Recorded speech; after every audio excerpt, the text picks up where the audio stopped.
اللہ الرحمن الرحیم۔ ناظرین السلام علیکم ورحمۃ اللہ وبرکاتہ۔ ناظرین، آج پھر آپ حضرات کے سامنے قاری حنیف صاحب کا بیان لے کر حاضر ہوئے ہیں، جس کا عنوان ہے ماں کی محبت، یعنی کس طریقے سے اپنے والدین سے محبت کرنی چاہیے اور کس طریقے سے حضرت اویس قرنی نے اپنی ماں سے محبت کی۔ آپ یہ سارا ہی واقعہ اس بیان کے اندر سنیں گے۔ چلتے ہیں بیان کی طرف۔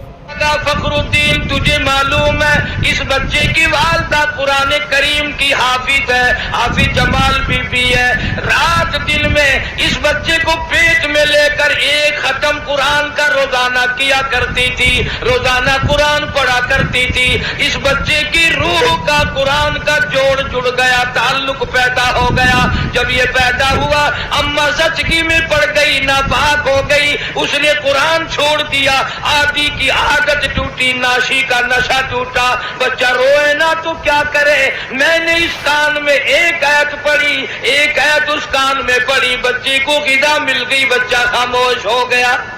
ایک بزرگ تھے، ان کی خدمت میں لا کر کسی نے تربوز رکھ دیا۔ علماء کا مجمع بیٹھا تھا تو وہ اللہ والا فرمانے لگے کہ بھائی آپ لوگ عالم ہیں، یہ بتاؤ تربوز چاقو سے کاٹ کے کھانا سنت ہے یا توڑ کے کھانا سنت ہے؟ چاقو سے کاٹ کر کھانا آقا مدنی صلی اللہ علیہ وسلم کا طریقہ ہے یا توڑ کر کے کھانا سنت ہے؟ علماء نے جواب دیا کہ صاحب اس کے بارے میں تو علم نہیں، تو جو لایا تھا فرمانے لگے اسے واپس لے جا، اگر توڑ کے کھاؤں اور سنت ہو کاٹ کے کھانا تو خلاف ہو جائے گا، اگر کاٹ کے کھاؤں اور سنت ہو توڑ کے کھانا تو خلاف ہو جائے گا، بہتر یہ ہے کہ نہ ہی کھانا اچھا ہے۔ ماشاءاللہ۔ ایک ایک سنت کو زندہ کرنے کے لیے ساری زندگی گزار دی، مصائب اٹھائے، پریشانیاں جھیلی، کچھ بھی ہوا۔ اس امت کا تقریباً بہت بڑا ولی، اس زمانے کے ولی کی بات کروں جو حضور اکرم صلی اللہ علیہ وسلم کے زمانے میں ولی تھا، خواجہ اویس قرنی، سب کہہ دو رحمت اللہ علیہ، مدینہ پاک میں سرکار مدینہ صلی اللہ علیہ وسلم کی زیارت کے لیے حاضر ہوا۔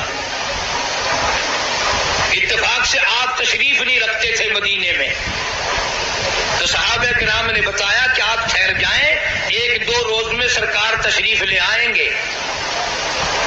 خواجہ اویس قرنی فرمانے لگے کہ نہیں، میں ٹھہر نہیں سکتا، مجبور ہوں، واپس جا رہا ہوں۔ بعض لوگوں نے کہا کہ دیدار رسول کو ترک کر رہے ہو، چھوڑ رہے ہو، تیری زندگی کا کیا پتا، اور کالی کملی والے صلی اللہ علیہ وسلم کی زندگی کا کیا پتا، تو یہ دیدار چھوڑ کے جا رہا ہے۔ کہنے لگا میری بڑی مجبوری ہے، میری اماں آنکھوں سے محتاج ہے، معذور ہے، میں ہی کھانا پکانا کرتا ہوں اس کا، اور میں اس کو وضو کراتا ہوں، نماز پڑھواتا ہوں، اگر میں یہاں ٹھہر گیا تو میری اماں کو تکلیف ہوگی۔ یہ عذر کر کے چلے گئے۔ سرکار دو عالم صلی اللہ علیہ وسلم تشریف لائے، صحابہ کرام نے بتایا کہ اویس قرنی آئے تھے اور یہ عذر کر کے چلے گئے اور یہ بتا کے گئے کہ میری اماں کی مجبوری ہے اس لیے واپس جا رہا ہوں۔ تو آپ نے یہ نہیں فرمایا بڑا بدقسمت نکلا، میری زیارت کر کے جاتا، میرا دیدار کر کے جاتا۔ فاروق اعظم رضی اللہ تعالیٰ عنہ کا ہاتھ پکڑ کے فرمایا، اے فاروق، جب تیری اویس قرنی سے ملاقات ہو میری امت کے لیے بخشش کی دعا کرانا۔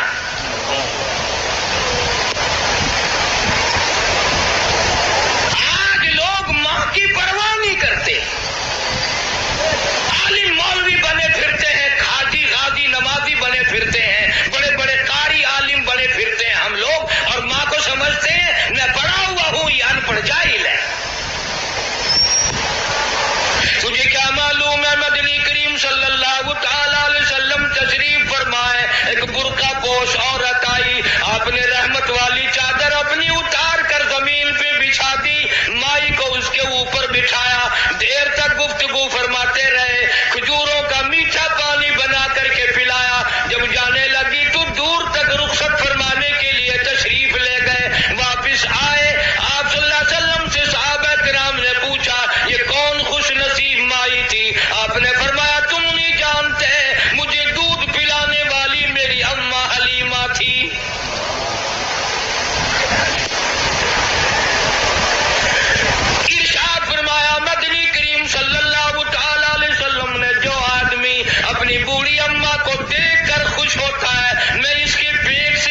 جاسوس بنایا ہے، میری مزدوری کے پیسے لے آنا۔ آپ صلی اللہ علیہ وسلم، حضور اکرم صلی اللہ تعالیٰ علیہ وسلم کی اتنی تابع دار عورت تھی، اللہ والے نے عرض کر دیا امی مجھے جو سمجھا رہی ہو اتنے پیسے لانا، یوں سنبھال کے لانا، کوئی دور کی بات تو نہیں، خود جا کر کیوں نہیں دے آتی؟ فرمانے لگی لگتے جگر میرے پیغمبر نے 65 سال جس عورت کی عمر ہے، کہتی ہے میرے نبی نے مجھے گھر سے باہر نکلنے کے لیے منع فرمایا۔ ہندوستان کے لوگ اکثر جانتے ہیں شہر پانی پت میں بولی شاہ قلندر رحمت اللہ علیہ کا مزار ہے، شاہ فخر الدین رحمت اللہ علیہ ان کے والد کا نام ہے۔ تو جب یہ پیدا ہوئے اتنے روئے اتنے روئے اتنے روئے کہ ناک میں دم کر دیا ماں باپ کے۔ ان کے والد ایک بزرگ کو لائے کہیں سے تلاش کر کے کہ صاحب اللہ نے بچہ دیا ہے مگر وہ چپ ہی نہیں کرتا، اتنا روتا ہے کہ ہم پریشان ہیں۔ وہ اللہ والے آئے اور ذرا سا بچے کے اس کان کو منہ لگایا، ذرا سا اس کان کو منہ لگایا، بچہ خاموش ہو گیا۔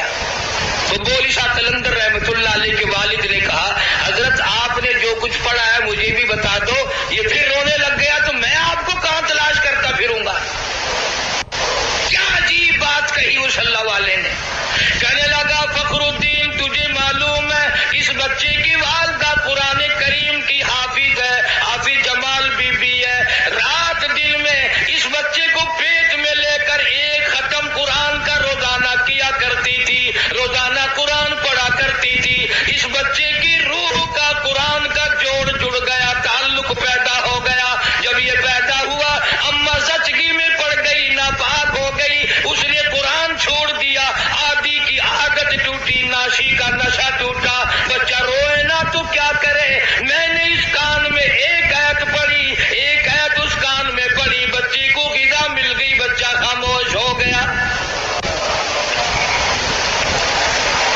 پشاور کے مسلمانوں جب عورتیں گود میں بچے کو لے کر قرآن پڑھ پڑھ کر دودھ پلایا کرتی تھی، اس عورت کی گود سے علامہ سید عبد القادر جیلانی آیا۔ جب عورت قرآن پڑھ پڑھ کر اپنے بچے کو دودھ پلایا کرتی تھی، اس کی گود سے خواجہ قطب الدین بختیار کاکی آیا۔ جب یہ قرآن رات دن میں ایک ختم کیا کرتی تھی، اس کی گود سے بولی شاہ قلندر پیدا ہوا، اس کی گود سے علی احمد حجویری پیدا ہوا، اس کی گود سے مولانا احمد علی لاہوری پیدا ہوا، اس کی گود سے عطا اللہ شاہ بخاری پیدا ہوا۔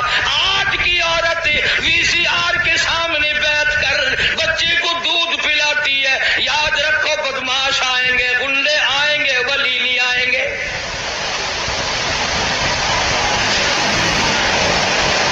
روزانہ آپ لوگ ڈاکٹروں کے پاس بڑا ہجوم دیکھتے ہیں، بچوں کے لیے بیماروں بچوں کو لے لے کر مرد عورت آتے ہیں تو ڈاکٹر بعض دفعہ نبض بچے کو دیکھ کے کہتا ہے اوہ اس کی اماں نے گرم چیز کھائی ہے۔ تو سوال یہ کرنا چاہیے کہ کھائی اماں نے ہے، اماں تو ٹھیک ٹھاک ہے، بیمار بچہ ہے، اماں تو بیمار نہیں ہوئی۔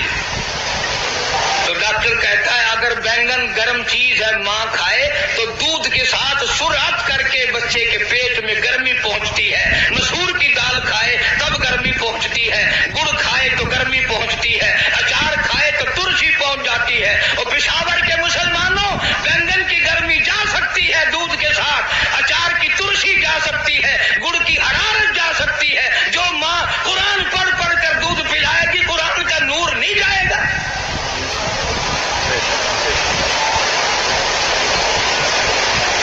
کیا وجہ تھی کہ اس زمین پہ اللہ کی سرزمین پہ ایک ایک ایسا اللہ والا آیا کہ ناخون بھی سنت کے خلاف نہیں کٹوائے۔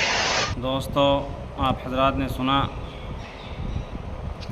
کتنے زبردست واقعات حضرت نے اس بیان کے اندر سنائے اور کس طریقے سے قرآن کریم کے کمالات آپ حضرات کے سامنے پیش کیے، یعنی ان کی والدہ کس طریقے سے قرآن کریم کی تلاوت کیا کرتی تھی اور پھر اللہ تبارک و تعالی نے انہیں کیسے کیسے اللہ کے نیک بندے عطا فرمائے۔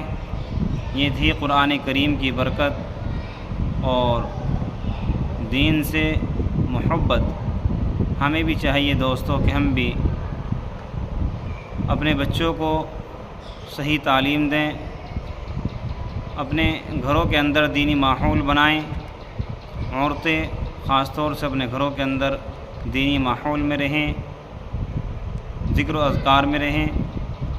دوستوں، امید ہے کہ آپ حضرات کو بیان پسند آیا ہوگا۔ چلتے ہیں پھر اگلے بیان میں ملاقات ہوگی۔ السلام علیکم ورحمۃ اللہ وبرکاتہ۔